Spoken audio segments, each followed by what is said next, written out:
दोस्तों एवं प्यारे बच्चों, मैं प्रतिदिन आपके लिए मैथ्स और जीएस रिलेटेड बहुत महत्वपूर्ण प्रश्नों की श्रृंखला लेके आता हूं, जो आपके लिए आगामी प्रतियोगिता परीक्षा में और आपके बेसिक कॉन्सेप्ट को मौजूद करने में मददगार साबित होगी।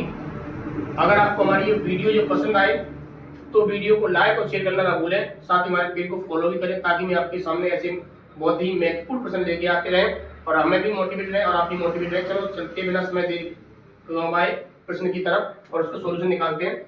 ये जो प्रश्न आज का प्रश्न है वो सिंपल इम्तिहास रिलेटेड टॉपिक से है कि कोई धन 15 वर्ष 6 माह में 3 गुना हो जाता है, कितने समय में 2 गुना हो जाएगा। तो इसे हम बेसिक ट्रिक के माध्यम से सॉल्व करेंगे और जो फंडा होता है क्लास 10th और 8th वाला वो चाहो तो उसको भी करवा देंगे। अब हम बेसिक ट्रिक के द्वारा इसको हम ट्रिक के द्वारा करेंगे, ताकि हम कम समय में जल्दी ज्यादा क्वेश्चन कर सकें।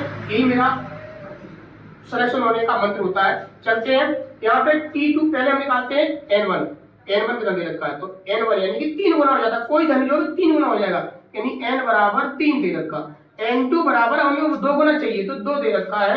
T1 देखते हैं हम, T1 15 वर्ष 6 माह यानी कि 15 वर्ष और 6 महीना का मतलब साढ़े यानी कि आधी वर्ष हो रहा है। तो 15 से ही 1/2 वर्ष हो जाएगी क्या T1।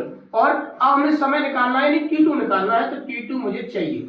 अब सूत्र में रखते तो मान T2 का मान मुझे चाहिए, तो T2 बराबर N2 की वैल्यू दे रखी है 2 माइनस 1 बटे N1 की वैल्यू 3 माइनस 1 इंटू T1 की वैल्यू कितनी दे रखी है 15 सही 1/2, 15 सही 1/2। चलते हैं आगे, 2 में से 1 गई 1/3 में से 1 गई 2 गुणा 15 दूनी 30 और 31/2, 31 एकन 31/2 दूनी 4 यानी 31/4 बस आ जाएगा। लेकिन इसको हम सही से कैसे लिखें, तो 4 का भाग 2 31 में, 4 सत्ते 28, बचे कितनी 3, तो 3 ऊपर लिख दो बटे 4। अब ये जो वाला है ये सही वाला है, ये 7 वर्ष है, ये 7 वर्ष है।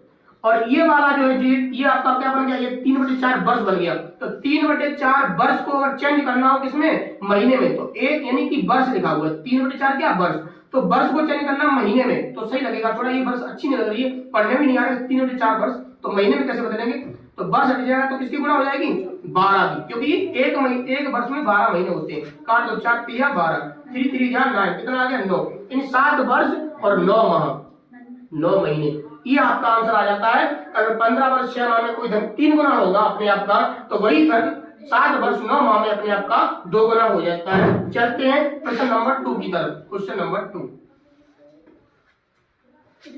ठीक है। नेक्स्ट क्वेश्चन नंबर 2, साधारण ब्याज की दर 8% से घटकर 7 सही 3/4% हो जाती है, जिससे हमारी इनकम है जो अर्न हो रही थी वो उसमें कमी हो गई ₹61.50 की। और आपको साथ में ये कमेंट करना ना भूले कि रुपए को जो चिन्ह है, जो साइन है, वो किसने दिया और ये कब जो है लागू किया, कब इसे मान्यता मिली। ध्यान रहे, इसका कमेंट जरूर आपको करना है।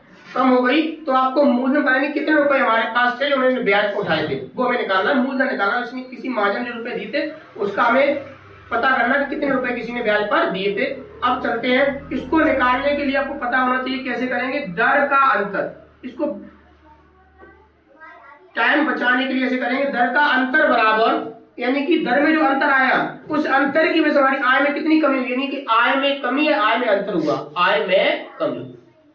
ठीक है दोस्तों, अब दर का अंतर कितना, दर लिखो बेटा 8% माइनस के अंतर यानी कि 7 सही 3/4, ये दोनों का अंतर है। बड़े में से छोटा घटता अंतर के लिए बराबर। अब हमारी आय जो थी वो कितनी हो गई 61.50।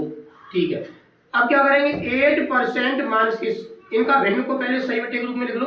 4 सत्ते 28 और 3, ये नेक्स्ट फंक्शन है, आपको इसको प्रॉपर फंक्शन बनाओ।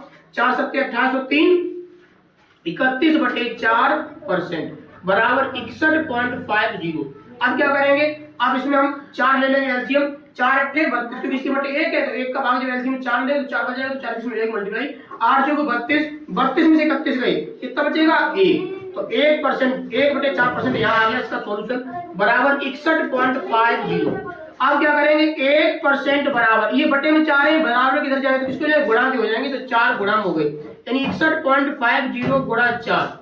तो आपका 1% की जो वैल्यू आ रही है, 1% की जो आय अर्न हो रही है, कितनी हो रही है, गुणा करेंगे 4 पंजे 20, 4 एकम 4 2 6, 4 6 24, 240 और एक जीरो लग जाएगी तो 2 अंक का लग जाएगा पॉइंट, यानी आपका 1% की जो वैल्यू है वो 246 रुपए आ जाती है। यानी कि अगर आप 1% कमा रहे 246 कमा रहे हैं, आपकी आय कितनी होती है, कोई भी चीज कितनी होती है, 100% होती है, तो 100 की गुणा कर दो तो आपकी जो आय है यानी कि जो आपका मूलधन है कितना था वो कितना हो जाएगा 2 4 6 और जीरो लगेंगे 2, क्योंकि 100 की जब गुणा होगी यही आपका क्या आ गया आंसर, यानी इतना आपने रुपया दिया था इस पे आपको कैसे प्रकार से ब्याज इंटरेस्ट मिल रहा है। 24,600 आपका आंसर आ गया।